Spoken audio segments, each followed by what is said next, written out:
उस्मानिया सल्तनत के national anthem में एक लाइन है कि हमें अपने बच्चों को कैसे पढ़ाना चाहिए। ए नबी पाक के दीवानों, मक्कारियों के पैटर्न को पहचानो ताकि शराफत और इंसानियत की हिफाजत हो सके।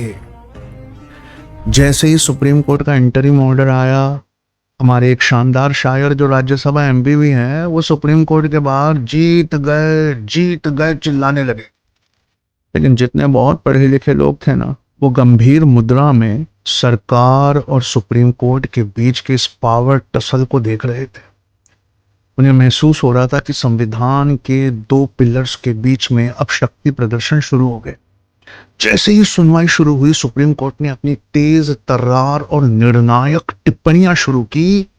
केंद्र सरकार के वकील स्ट्रैटेजिकली बैकफुट पर आ गए। सुप्रीम कोर्ट ने कहा कि वक्फ बाय यूजर के तहत 14वीं, 15वीं और 17वीं शताब्दियों में बनी मस्जिदों के कागजात कहां से लाकर कोई कैसे आपको दिखा सकता है, और बोर्ड में गैर मुस्लिम मेंबर्स के अपॉइंटमेंट के प्रावधानों पर हम स्टे लगाने की सोच रहे हैं।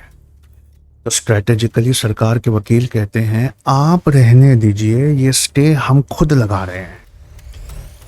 देखिए, इस बात से बहुत फर्क पड़ता है कि स्टे कौन लगा रहा है। अगर सरकार स्टे लगा रही है तो महज एक कलम घसने से बदल जाएगा। अगर सुप्रीम कोर्ट स्टे लगा रहा है तो इतनी आसानी से नहीं हटेगा। क्या ऐसा पहली बार किया है? नहीं। आईएएस के करंट अफेयर्स में पढ़कर देखिए, सेडिशन लॉ 2022। सुप्रीम कोर्ट ने कहा कि इसकी डेफिनेशन देश विरोधी कानून की आप अंग्रेजों की किताब से ले आए, ये तो सरासर गैर संवैधानिक है। सरकार के वकील ने कहा कि आप रहने दीजिए, हम इस पर पुनर्विचार करेंगे।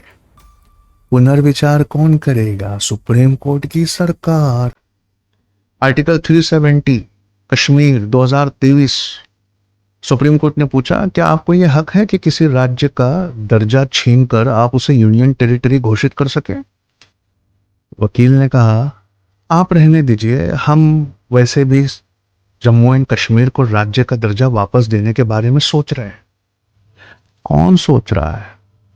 इससे बहुत फर्क पड़ता है। कब तक सोच रहा है, कब राज्य का दर्जा वापस मिले। इसलिए इन मक्कारियों के पैटर्न को पकड़ना, ऐसी एक पढ़ाई 3 महीने के लिए अपना बच्चा दीजिए, हम उसके पढ़ने का तरीका बदल दें ताकि वो पकड़ सके। और अगर आपके घर में ना कोई ग्रेजुएट बच्ची या बच्चा है तो अल्लाह के वास्ते एक बार उसे आईएएस की या जुडिशरी की तैयारी करवाइए। उसके बिना कोई सॉल्यूशन आने वाला नहीं है।